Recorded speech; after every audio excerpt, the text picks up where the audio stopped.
নমস্কার, শুভ সকাল। সবাই কেমন আছেন? আশা করি ভালো আছেন। আমার এই ছোট্ট একটা মিনি ব্লগে সবাইকে স্বাগত। এই যে আমি খাচ্ছি, সকাল সকাল আমার চান হয়ে গেছে। আজকে আমি নিরামিষ খাবো। কারণটা কেন তোমাদেরকে বলছি। দেখো, চিড়া কলা খাওয়া হলো। এই যে পরে যে রেডি হচ্ছি, যাচ্ছি হলো আমার দিদি বাড়িতে। দিদি বাড়িতে হচ্ছে কালী পুজো, তাই এই যে রেডি হচ্ছি। তোমার দাদাভাইও আসছে, রেডি হবে।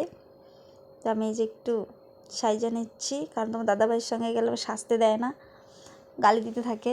তাও একটু আমি কি না একটু যাবো, একটু সাজবো না, তাই একটু সাজুগুজু করতেছি। পরে এই যে দেখো রেডি হয়ে এই যে বের হয়ে গেছি, বাড়ির থেকে টোটো নিচ্ছি, কারণ পুরো বৃষ্টি বৃষ্টি, সারাদিন বৃষ্টি। পরে যে বাসে উঠা এই যে মনা পুরো বদমাশি করতেছিল, ওর সেই ঘুম পাইতেছিল। এসে বললাম দিদিদের বাড়ি, যে পরে দেখো যে ঠান্ডা নিয়ে আসছি, কারণ অনেক মানুষ উপবাস আছে। আমাকে এই জিনিসটা নিয়ে যায়, সবাই খাইতে পারবে।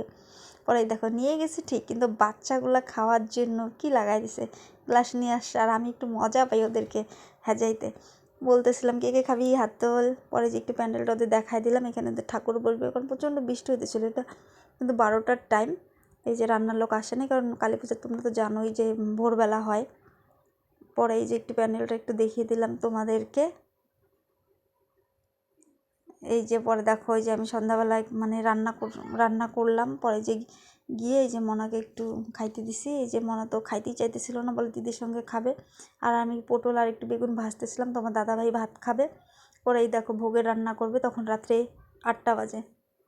এই যে ভোগের রান্না করবে, তাই যে দিদি নমস্কার দিল, সব কিছু করলো। এই যে পরে যে আমি রান্না করতেছি, কারণ চা বানাইতেছি। মানে আমি রান্নাঘরে গিয়ে ঢুকছি আর বেরোতে পারিনি। রান্না, চা বানানো সব কিছু করলাম, সবাইকে খাইতে দিলাম। এই যে ছাগল দুইটা ওরা ছাইড়ে দিবে, মানে মানসিক আছে, ছাগল দুটো ছাইড়ে দিবে। এই যে ঠাকুর তোমাদেরকে দেখিয়ে দিলাম। ওরা ঠাকুর নিয়ে আসলো, এই যে দিদি বরণ করতেছে সবাই। এই যে ঠাকুরটা কত সুন্দর হয়েছে, এটা রক্ষাকালী। অনেক দিন পরে ওদের বাড়ি পূজা হইলো, কারণ অনেক আগে পূজা হয়েছে, আর অনেক দিন পরে হলো। এই যে এটা তখন কিন্তু বাজে দেখো রাত হলো গিয়ে 2টা।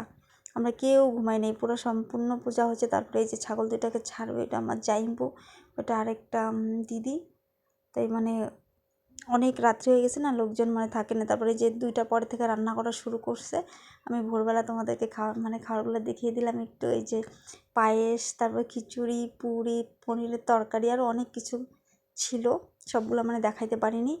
এই যে পরে দেখো ওদের বাড়ি একটা টিয়া পাখি আছে, আমি টিয়া পাখিটাকে দেখিয়ে দিলাম। তারপরের দিন সকালবেলা কেমন লাগলো মিনি ব্লগটা কমেন্টে জানিও।